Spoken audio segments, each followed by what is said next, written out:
You remember when the worst thing you could call someone was a sellout? Like 1994, you do a Mountain Dew commercial and suddenly you're dead to the culture. Now people say I monetized my platform and expect a round of applause.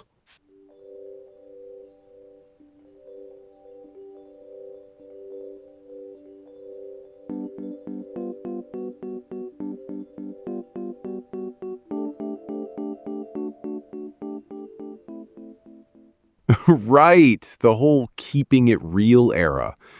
I was thinking about that the other day. Kurt Cobain died in '94, and for a decade after, every band was terrified of being caught enjoying money. Selling out was the ultimate sin, more than like actual bad art. And somewhere around 2008, we all quietly stopped caring and started buying rental properties. Exactly. The cultural pivot from I'd never work for the man to I'm building my portfolio of cash-flowing assets. The 90s told you to despise the system. Post-2008 told you to become the system's landlord. And we just accepted that as maturity. I'd argue the financial crisis was the moment asset ownership stopped being a reward for success and became the only possible path to not drowning. The data backs that up. If you look at median wages versus asset appreciation from 1970 to now, you see a complete decoupling starting around the late 90s. But the real break is post-2008. Productivity kept rising, but wages flatlined, while the S&P 500, housing prices, any store of value, they just took off. The economy stopped rewarding labor and started exclusively rewarding ownership. If you didn't own an appreciating asset, you were just working to pay rent to someone who did. And that's the moment the professional managerial class, the PMC, gets turbocharged. Because now you need a whole cast of people to manage, credential, and justify the asset economy. They're not the owners. They're the assistant managers of the asset strip mine. They enforce the rules that keep rent flowing upward, and they get a slightly better cut than the people doing the work, as long as they never ask why the whole thing is rigged. I mean, the term professional managerial class was originally a 70s Marxist thing, right? The Ehrenreich couple. But it became this weird cultural signifier in the 2010s. The liberal NPR listener with a 401k and an opinion on zoning. I think what happened after 2008 is that the only reliable path into that class was credentialism. You get a master's degree, you take on $100,000 in student debt, and in exchange, you get a job managing the software that manages the landlords. It's not wealth, it's a permission slip to exist near wealth. Yeah, you get to be the bouncer outside the asset party, not a guest. But the bouncer job requires a $60,000 certification that you believe in the party. And the wild thing is, the 90s sellout panic was at least honest about who the enemy was. Corporate consolidation, commodification of culture. The post-2008 version replaced that with a sort of nihilistic hustle. The sellout threshold became, are you getting a check? There's no alternative because the alternative is poverty. So you get people flexing that they own a duplex, as if they're some kind of revolutionary. And to be fair, a duplex is genuinely a lifeline when real wages haven't moved in 20 years. If you don't own a house, you're on a treadmill of rent inflation that's way worse than CPI. That's something the asset economy does. It turns housing from a basic need into the primary wealth-building vehicle for the middle class.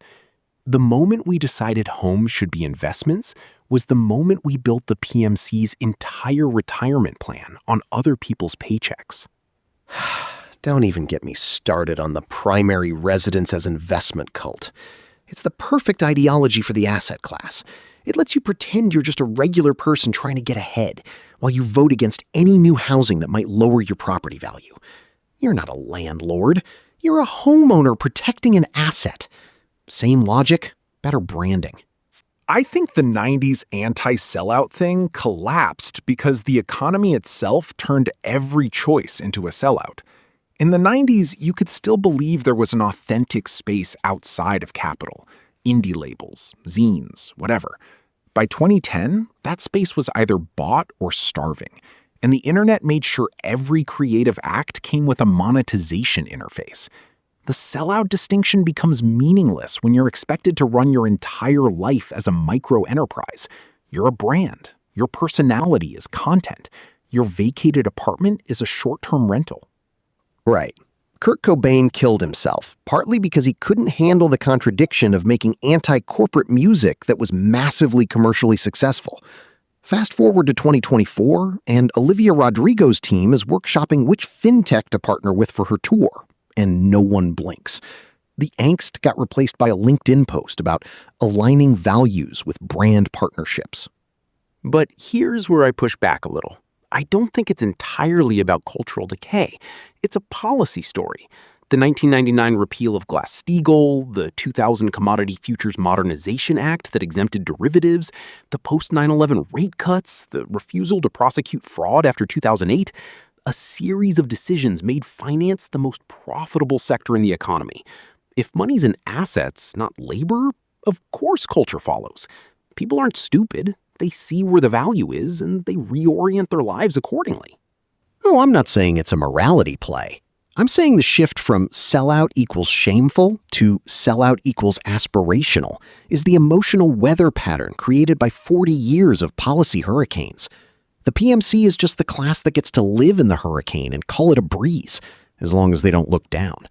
I mean, the entire managerial logic of the modern firm is about extracting value from assets and labor, then giving middle managers a salary and some RSUs so they identify with extraction instead of the extracted. And that's where we probably agree on the fix more than we admit. I think you can regulate those structures into something less predatory. Higher capital gains taxes, a land value tax to decouple housing from speculation, break up the big asset managers, make equity compensation less favorable. You'd say all that's just rearranging deck chairs on the Titanic because the problem is private ownership itself. I would, but I'd take the deck chairs if you'd pass them. The core thing is that for 30 years, the American economy has been running an experiment. What if we made it so your income was irrelevant and only what you owned mattered? The result is a generation of people who know the terms of their own immiseration with terrifying clarity, and a professional managerial class that exists to make that feel like a personal failing. The saddest part is that people still use 90s language, but it's been hollowed out. They'll say, don't sell out, but what they mean is hold out for a better exit.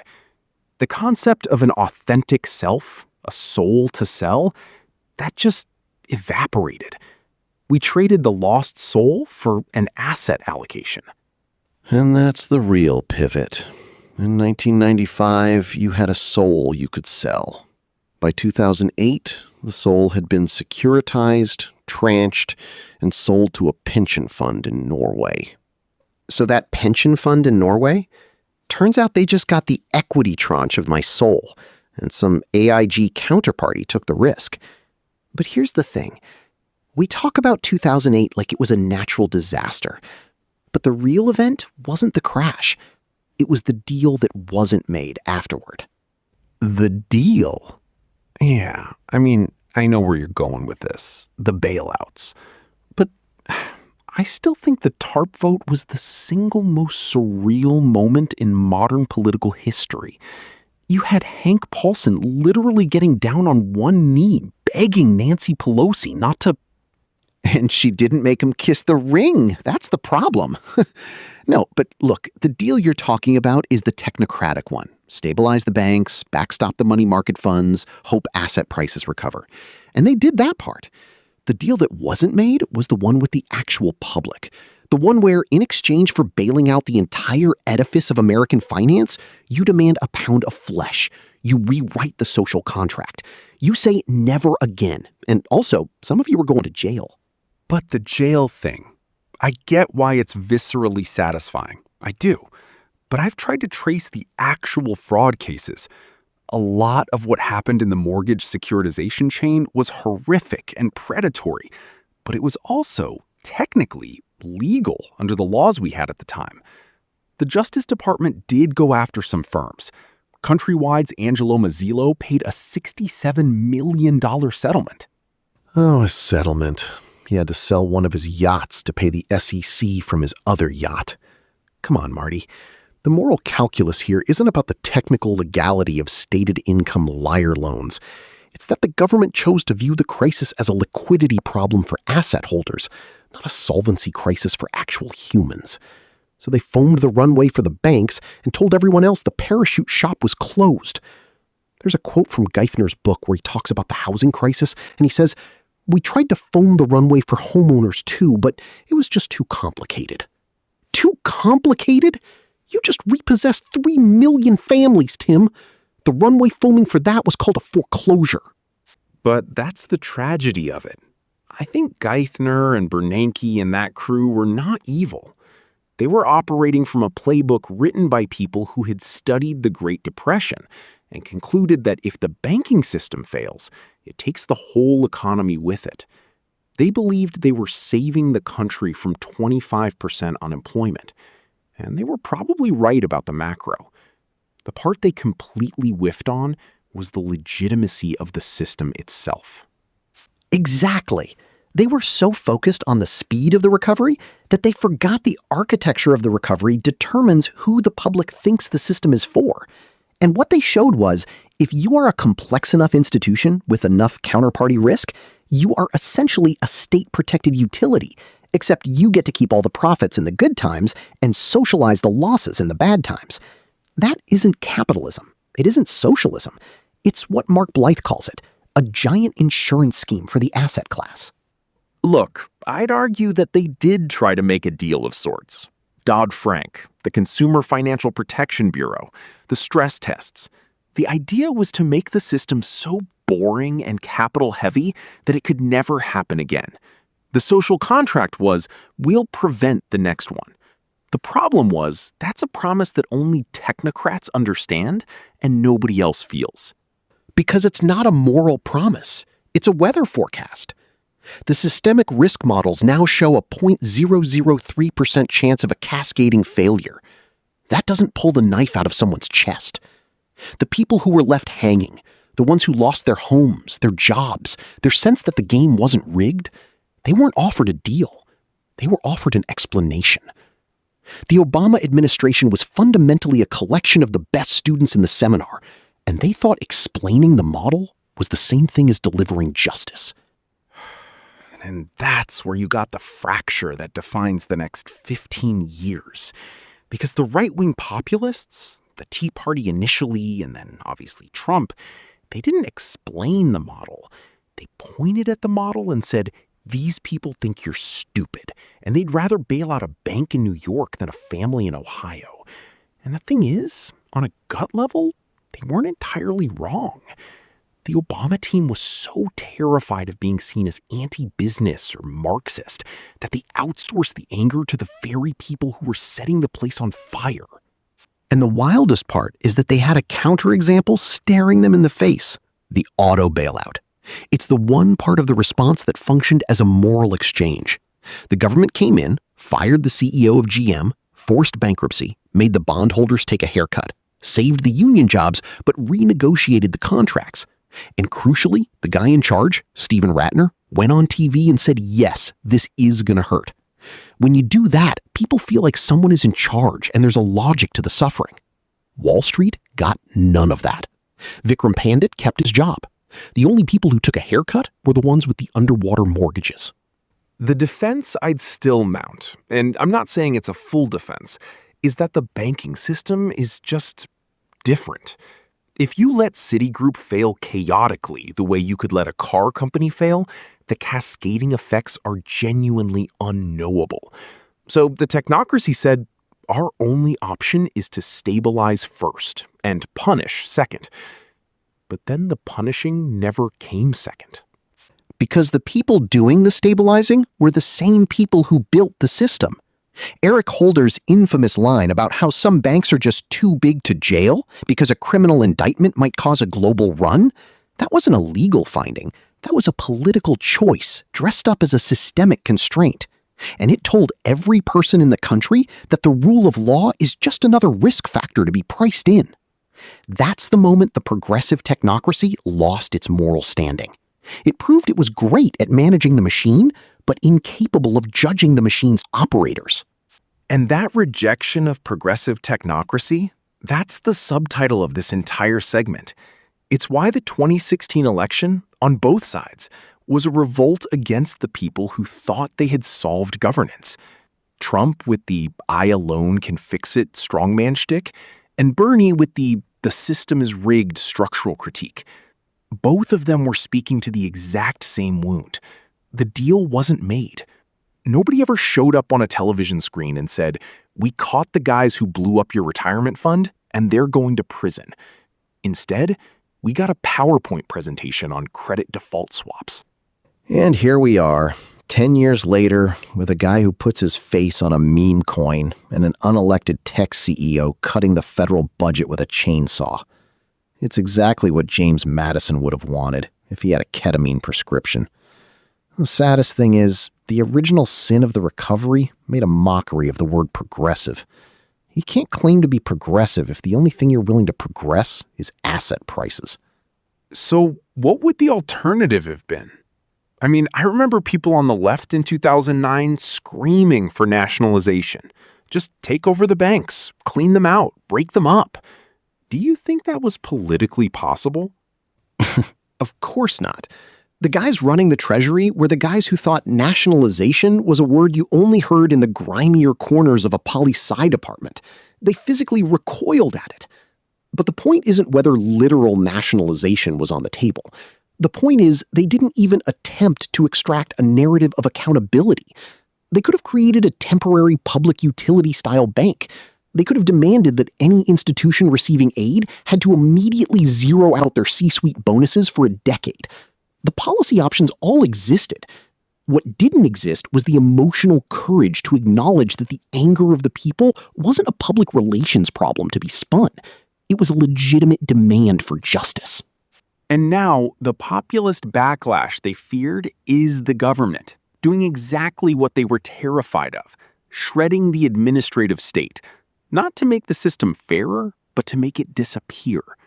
We traded the promise of a finely tuned regulatory state for an InfoWars fever dream, all because no one could admit that sometimes the way to save a system is to let a few of its high priests fall on their swords. And that InfoWars fever dream you just painted, it didn't stop at the banks. I mean, it's metastasized. You've got people who watch their parents lose their homes, now watching TikToks about how seed oils are a globalist plot to feminize men. It's like the trust collapse found a second life as a nutrition cult. Oh, the Make America Healthy Again grift pipeline. I saw a guy the other day at a farmer's market hawking raw milk out of a cooler with a sticker that said USDA is a crime family. He had a line 12 deep. I'm pretty sure half those people were just there to own the libs via unpasteurized dairy. Right, but some of them genuinely believe it. My mom sent me a Facebook reel yesterday. She's a retired high school bio teacher, for Christ's sake. And it was this very earnest woman explaining that if you put raw milk in your eye, it cures cataracts. And I'm sitting there thinking, where's the FDA announcement saying, please don't put milk in your eye? You're asking the FDA to be a rapid response influencer combat squad. They can't even get a tweet out before the algorithm has already shown 10 million people a guy named Big Chad 1776 cooking a steak in butter made from beef tallow and saying they don't want you to know this reverses heart disease. Okay, but this is what kills me. You're right that the institutions screwed up. The sugar industry literally paid Harvard scientists in the 60s to blame saturated fat for everything. Purdue Pharma created an entire generation of addicts and got a fine and a stern look. Trust was betrayed. I get the instinct to say, screw you, I'm going to do my own research. Right. And do your own research now means watching a 4-hour Joe Rogan podcast where a man with a PhD from a YouTube comment section explains that sunscreen causes sunburn. The epistemic ground just liquefied. You can't have a society where the baseline assumption is that every credentialed source is a deep state plant, while a guy who sells liver pills out of his garage is the oracle of truth. But there's a level of algorithmic amplification that turned this from a fringe distrust into a core political identity. Facebook discovered around 2016 that anti-vaccine mom groups got 10 times the engagement of actual science pages. So the algorithm just started feeding those moms more and more extreme stuff. First, it's maybe delay the MMR. Then it's measles parties build natural immunity. Then it's the CDC director is a lizard person. And you can't walk any of it back because the content is being generated faster than any debunking process can handle. And the whole thing becomes a tribal marker. If the CDC says pasteurize your milk, I'm going to drink it raw. If the EPA says this chemical is safe, I'm going to smear it on my toast. It's a political heuristic, not a health decision. I've lost count of the number of guys I've seen who'll tell you the FDA is a puppet of big pharma while chewing unregulated gas station boner pills they bought on a site called testoultramax.shop. That's the part where Poe's law just strangles the discourse. You genuinely can't tell if the account posting "eat raw bull testicles to reclaim your masculinity" is satire or a sitting member of a state legislature. And in Florida, the Surgeon General literally recommended against mRNA vaccines. So the line between internet brain rot and actual policy is gone. And it all loops back to what we were talking about before. The betrayal was real, but the solution being offered isn't, let's rebuild a trustworthy FDA. It's, the FDA can never be trusted. Therefore, let's abolish all guardrails and let the free market of magical thinking decide which drinking water has cholera in it. It's nihilism dressed up as populism.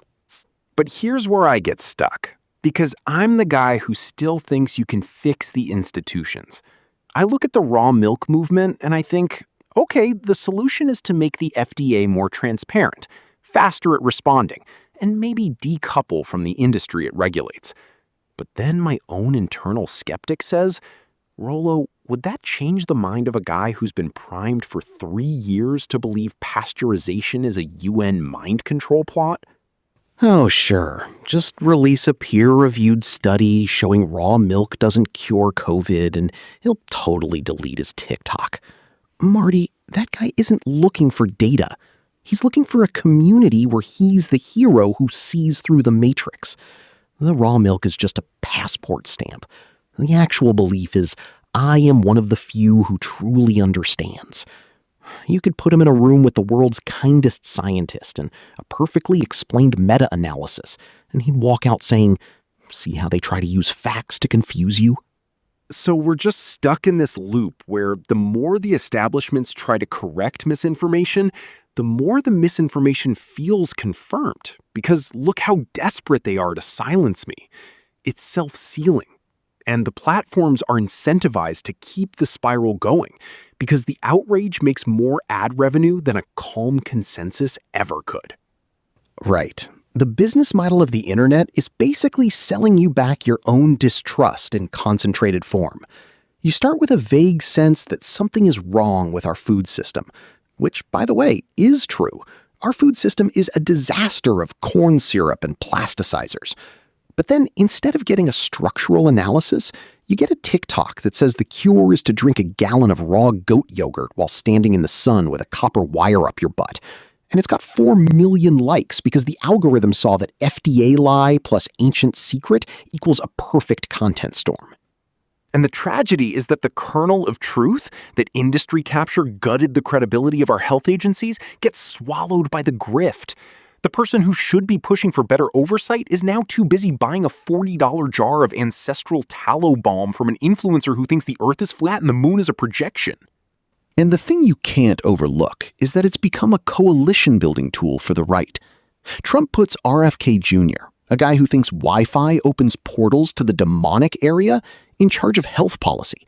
And suddenly, raw milk isn't just a wellness choice, it's a loyalty test. You show up to a rally with a bottle of unpasteurized cream and a MAGA hat, and the line between diet and political identity dissolves entirely. And all the left can do is screech, "But the FDA says it's dangerous!" in the exact tone of voice that got us here. It's like watching someone try to put out a grease fire with a flamethrower. We've completely lost the ability to communicate risk without sounding like the same elite that got everyone hooked on OxyContin in the first place. I mean, look, I think the solution is to accept that a resurrected FDA isn't going to win back the raw milk guy. You need entirely new structures. Community-owned food systems, local labs that test soil and water with radical transparency, worker-run health clinics that don't have a $250,000 billing department. The only way to compete with the grift is to build something that feels genuinely bottom-up, not another top-down pronouncement from a building in Maryland. So you're saying we fight the libertarian fantasy of total individual sovereignty over your own body with left anarchist mutual aid food co-ops? Basically, yes. Because the alternative is we keep yelling "trust the science" into a void while the algorithm feeds people a new conspiracy every 15 minutes about how the government is hiding that tomatoes can talk. We've entered a phase where the old institutions can't claw back legitimacy. You either build new ones or you cede the entire concept of shared truth to the guy selling raw camel milk enemas. All right. Well, when you put it that way, I'm going to go drink some heavily pasteurized oat milk and stare at a wall. Let's take a quick break. And when we come back, we'll talk about something even more uplifting: the self-fulfilling prophecy of credit scores. All right, we're back.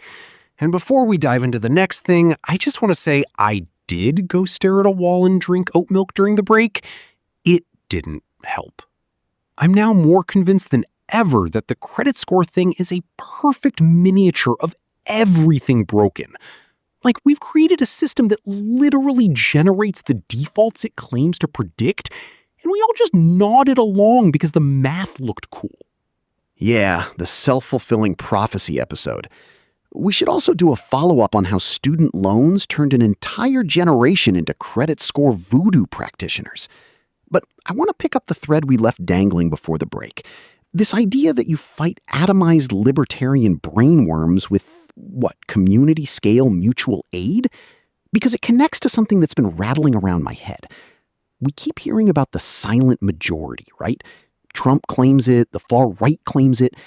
But I think the actual silent majority in this country is something nobody talks about because it has no political vehicle. It's economically left and socially moderate. Say more about that. Economically left how? I mean the kind of person who thinks healthcare shouldn't bankrupt you, that the minimum wage is a joke, that monopolies are strangling their town, that college costs are obscene. But they also think, and I don't like this part, but it's true, that the progressive movement's cultural vocabulary sounds like an HR department designed it in a lab. They don't want to defund the police. They want cops who show up when you call and don't shoot your dog. They're not transphobic, but they get exhausted by language policing and the constant sense that they're one wrong pronoun away from being excommunicated from polite society. So you're describing my dad, basically. Union electrician, votes Democrat sometimes, but if you say Latinx near him, he'll short circuit. Precisely. And that guy, millions of that guy, has no home. The Republican Party offers him culture war red meat and tax cuts for hedge funders. The Democratic Party offers him means-tested half measures and an unspoken requirement that he become fluent in intersectional theory before he's allowed to complain about his rent. He's politically homeless, so he either stays home or he holds his nose and votes for the guy promising to hurt the people he's been told to resent. I think you're onto something, but I want to push back a little because I see the polling. Americans are way to the left of both parties on specific economic issues. Expand Social Security, Medicare for all in some form, higher taxes on the rich, break up the tech giants. But they're also suspicious of institutional competence. That's the missing piece. It's not just that the cultural stuff alienates them, it's that the places where progressives run things, cities mostly, are terrible at delivering basic services. Oh, 100%. San Francisco is the example. You have a city with $1 billion budget, a supermajority of progressive supervisors, and you can't put a bus shelter up without a decade of environmental review and 3 community board knife fights. Meanwhile, someone's openly using fentanyl on the train, and the official response is a harm reduction pamphlet and a QR code to a survey. And the thing is, people see that, and they don't think, this is a specific failure of governance that can be fixed. They think government itself is incapable. That's the paradox. Progressive cities, which are supposed to be the laboratory of what a left-leaning government can deliver, are the best advertisement for libertarianism ever made. It's infrastructure nihilism. You can't build housing because of community input processes designed in the 1970s that give a veto to anyone with a fax machine and free time. You can't run reliable transit because the administrative state has ossified into a job creation program for consultants. And at no point does anyone in power say, maybe we should just do the thing efficiently with less process? Because the process is the product for a lot of these organizations. Look, I'm not anti-process. I'm the guy who thinks better rules can fix this. But the process we have is not designed to produce outcomes. It's designed to produce consent. And it's failing at both. You get neither good outcomes nor buy-in. You get a 7-year timeline for a bike lane while the city burns. And the median voter looks at that and thinks, you want to run my health care? You can't even fill potholes on Division Street. Division Street in Portland is the platonic ideal of that. I've literally seen it under construction my entire adult life. At some point, it stops being a street and becomes a performance art piece about the impossibility of public works. But here's where we might diverge. I think the failure is one of governance and incentives, not ownership per se. If you tied funding to outcomes rather than compliance, if you broke the feedback loop where every delay creates more billable hours for consultants, you could fix this. You don't need to abolish the state. You need to make it accountable in ways that matter. Right, and I think the state, as currently constituted, is incapable of that accountability because the people who run it benefit from the opacity. The consultant class, the nonprofit industrial complex, the tenured administrator, they're all doing fine while the streets crumble. You need different ownership structures. You need public utilities that are genuinely governed by the people who use them, not by a rotating cast of McKinsey alums. Okay, but even if we disagree on the fix, we agree on the diagnosis. The actual silent majority wants government to do big things and do them competently, and they're getting neither. And that gap between what people want and what the system delivers is being filled by demagogues who blame immigrants, trans kids, and wind turbines. It's a catastrophe of our own making.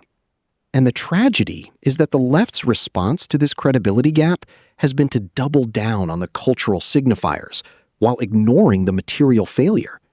We're arguing about pronouns at the same moment that a working-class family in Oakland can't get their trash picked up on time because the city's waste management contract is a legal black hole. You want to rebuild trust in government? Pick up the damn trash. On time. Every week. Then we can talk about the rest. That's the thing that drives me insane. Public trust is earned through the boring stuff.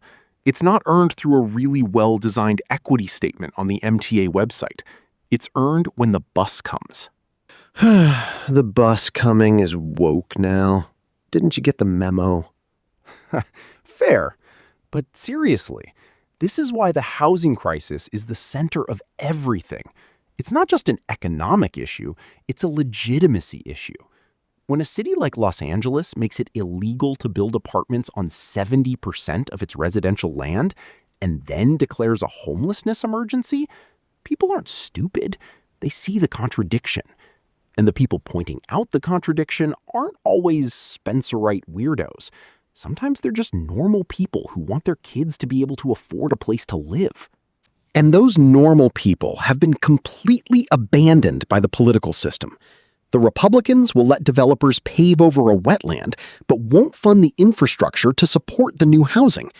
The Democrats will fund the infrastructure, but won't let the housing get built because neighborhood character. So you get nothing. And into that nothing walks the guy with the simple, wrong answer. The silenced center isn't silent because they have nothing to say. They're silent because they've been told that both tribes find their concerns illegitimate. And I think that's the core of our political instability right now. We've got a two-party system that functions as a cartel, and neither party's coalition aligns with what a pretty solid chunk of Americans think. And the media environment makes it worse, because the incentives are all about activating the most polarized people. The algorithm doesn't surface the electrician who wants Medicare for all, but also thinks riots are bad. It surfaces the person screaming about drag queens, or the person screaming about microaggressions. So the entire public sphere is dominated by the fringes, and the middle just checks out and watches Netflix. Or doom scrolls and gets radicalized by algorithmically recommended Joe Rogan clips. Same thing. But I want to end this segment on one thing. I'm not totally hopeless. I think there's a realignment coming. The question is whether it's a good realignment, a genuinely populist, competent, boring left politics, or a bad one, where the authoritarian right permanently captures the anti-institutional anger. So you're saying there's a chance the next populist movement could be run by someone who understands sewer systems and isn't trying to sell gold coins? I'm saying I'd vote for a technocrat who promises to fix procurement law and means it. And I think a lot of people would. The Procurement Reform Platform. This is the content the people crave. We'll be right back.